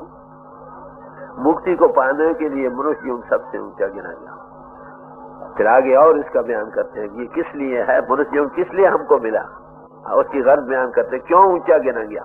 जी, नरक स्वर्ग अपवर्ग निसेनी, ज्ञान वैराग भक्ति शुभ देनी। कहते नर्क और स्वर्ग और मोक्ष के पाने की ये सीढ़ी। नरकों में जाने के सामान कर लो, स्वर्गों में जाने के सामान कर लो, या मोक्ष के कर लो। ये मनुष्य जीवन में तुम तीनों काम कर सकते हो। पिछले प्रारब्ध कर्मों के साथ मौजूदा जन्म मिलता, इसमें थोड़ी आजादी हमको, जो किरेमान कर्म हम करते हैं, जिस तरफ वो डालना चाहिए अगली की हालत तुम बदल सकते हो। Man is the maker of his own destiny. इंसान अपनी किस्मत आप बनाता है, पीछे जो किया आप भोग रहे हैं।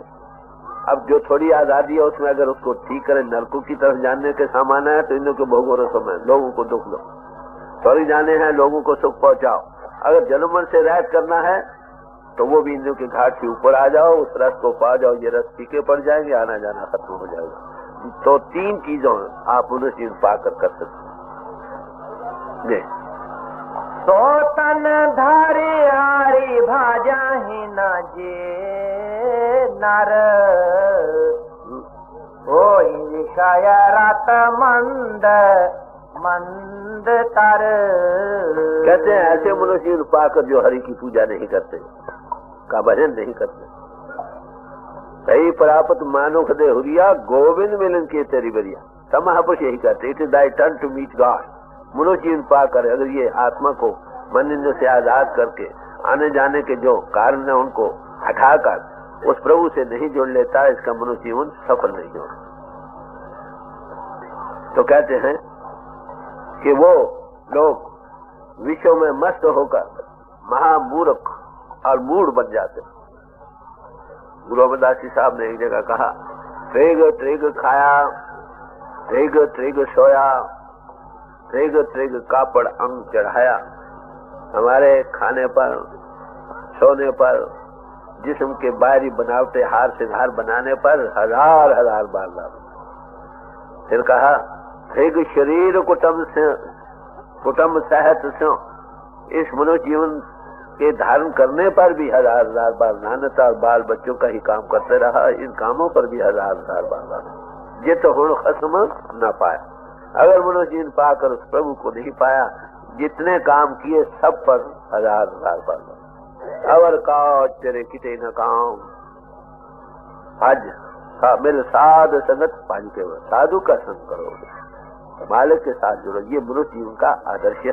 अगर मनुष्य जीवन पाकर ये काम नहीं किया तो जन्म बर्बाद चला गया। तो कहते हैं वो लोग मनुष्य जीवन पाकर जो हरि का भजन नहीं करते, खसम ना चीने बावरी क्या करत बढ़ाई। कबीर साहब कहते हैं मनुष्य जीवन पाकर तुम किस बात की बढ़ाई करते हो, अगर मनुष्य जीवन पाकर उस मालिक को तुमने नहीं पाया। बातन भगत न होएंगे छाड़ो चतुराई, ये बातों का मजमून नहीं है भाई। चतुराई की बातें छोड़ो, देखो तुम क्या कर रहे हो, नरकों के जाने का सामान कर रहे हो या स्वर्गों का या मोक्ष का, ये सोचो। रेलवे लाइन डालने से पहले आपको इख्तियार है, जिस तरफ लाइन डाल दो। एक बार डाल दी गई ट्रेन उसी पर चलेगी। मनुष्य जीवन में थोड़ी आजादी है, वो विवेक बुद्धि प्रभु ने दी है। एक लाइन ड्रा करे या उधर करे, ये मेक और अनमेक कर सकता। देख लो आप क्या कर रहे हैं। बड़े ठंडे दिल से बड़े प्यार से समझा रहे हैं कि मनुष्य जीवन बड़े भागों से मिलता है। इसको पाकर ये तीन चीजें तुम कर सकते हो। अगर मनुष्य जीवन पाकर आपने हरि को नहीं पाया, उसका भजन नहीं किया, अपनी आत्मा को मन से आजाद करके उसके साथ जुड़े नहीं, मनुष्य जीवन बर्बाद चला गया। पौड़ी छुड़की फिर हाथ ना हुआ। एक बार मनुष्य जीवन की पौड़ी हाथों से निकल गई, ये जन्म तो बर्बाद गया। फिर यार नसीब का मनुष्य जीवन आपको मिले, फिर तुम ये काम कर सकते। तो मनुष्य जीवन पाना बड़े भागों से होते हैं। किसको पाकर जो लोग प्रभु की भक्ति नहीं करते, मोक्ष को नहीं पाना चाहते, नरकों और स्वर्गों का सामान कर रहे हैं, अरे भाई वो जन्म को बर्बाद कर रहे हैं। कुरान शरीफ में जिक्र आता है जो इस दुनिया के आशिक लोग हैं उनको परलोक आखिरत हराम है, और जो आखिरत के पुजारी हैं उनको ये दुनिया हराम है, और प्रभु के पुजारियों को दोनों हराम है। बताओ आप क्या कर रहे हो, सोचो। महापुरुषों के कलाम बड़े मतलब खेज होते, पुरमानी पुरमर्ज होते, साथ साथ समझाते चले, अरे भाई ये तीनों चीजों की पाने की सीढ़ी है मनुष्य जीवन। तुम क्या चाहते हो, इसे तुमने प्रभु को पाना था, क्या कर रहे हो? ठंडे दिल से विचारो। कई भाई दान करते हैं कि आगे हमें रोटी मिलेगी, यहाँ जूती देते हैं कि आगे हमको जूती मिलेगी। अरे भाई तो फिर परलोक के पुजारी है ना, आना जाना तो खत्म न हुआ। मनुष्य जीवन की ये गर्जना थी। कांच की रच बदले ते ले करते डार पर समाणी दे। कहते वो जाहिल लोग हैं, मूढ़ पुरुष हैं, जो पारस को पत्थर को फेंक देते। पारस पत्थर मिल जाए उसको फेंक दे, उसको अकलमंद आपका हो गए, उसे तो सोना बनता है भाई। मनुष्य जो बड़े भागों से मिला, इसे तुम अपनी आत्मा को प्रभु से जोड़ सकते हो। जो इसको पाकर इससे फायदा नहीं उठाते वो ऐसे हैं जैसे सोने के इवज शीशा ले ले, क्या हुआ, कांच ले। तो मनुष्य जीवन पाने की ये कदर बयान करना है कि मनुष्य जीवन पाने की ये कदर है जो जाहिल लोग हैं, मूढ़ पुरुष हैं, जो इससे फायदा नहीं उठाना चाहते। देखो साथ ही साथ डिग्री दिए जा रहे हैं। यही और महापुरुष भी कहते हैं, फरमाते हैं पलके उठ पपोलिए बिन बूझे मुगद जान। तो वो उठकर जिस्म के पालने और इसके तलका के बनाने ही में सारा जीवन बसर कर रहे हैं। उस प्रभु को नहीं जाना, ये जानती हुई कि मनुष्य जीवन चंद्र हो जाए आखिर छोड़ जाना है। तो कहते ऐसे लोग कौन हो सकते हैं?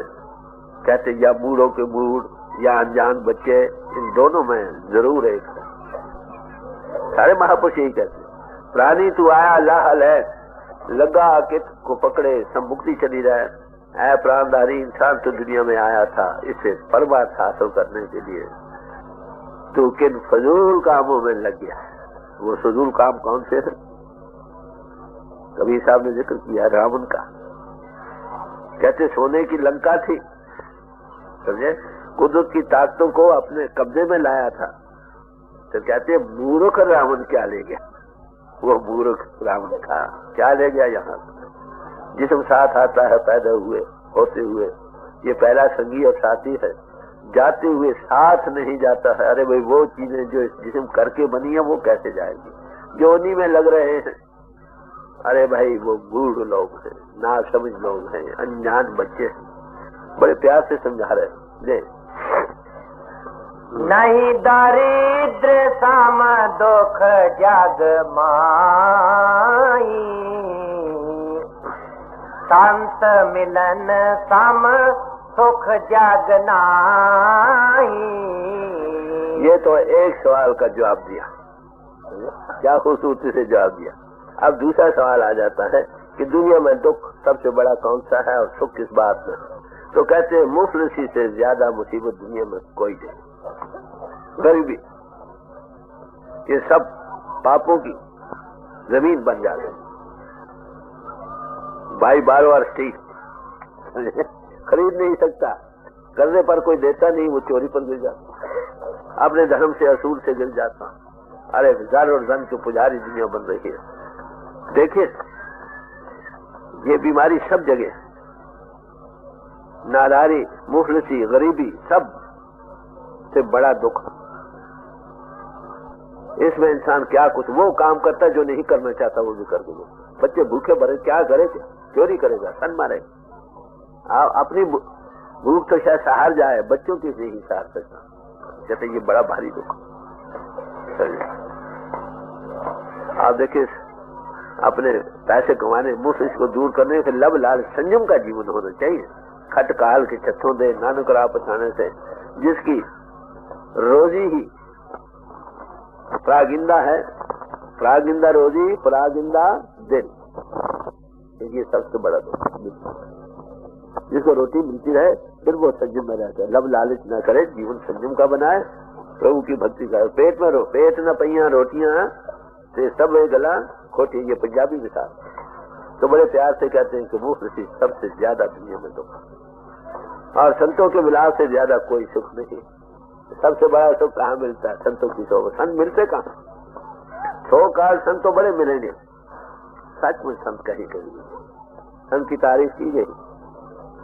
हमरो पत्ता बड़ो बवे की आपे संत कहावत। जब वो परमात्मा किसी पोल पर इजहार करता है उसका नाम संत है। उसके पास क्या है? 4 पदार्थ जे को मांगा है, 7 जना की सेवा लागे। चारों पदार्थ उसके पास हैं, धर्म, अर्थ, काम और मोक्ष। बड़ी भारी बरकत है। बड़े प्यार से समझा रहे हैं कि सबसे बड़ा सुख दुनिया में संतों की सोबत। परमात्मा तो देखा नहीं ना, माफ करना। जब तक परमात्मा देखा नहीं, परमात्मा के चरणों में जाने में सबसे बड़ा सुख है। पर जब तक उसको देखा नहीं, फिर गुरु प्रशिक्षवाद, जिसमें वो प्रगट है उसकी सोबत में ठंडक मिलता है, वो सबसे बड़ा सुख है। झुलसा हुआ इंसान धूप में जब एक छायादार दरख्त के नीचे आ जाता, ठंडक को पा जाता, होश आ जाता।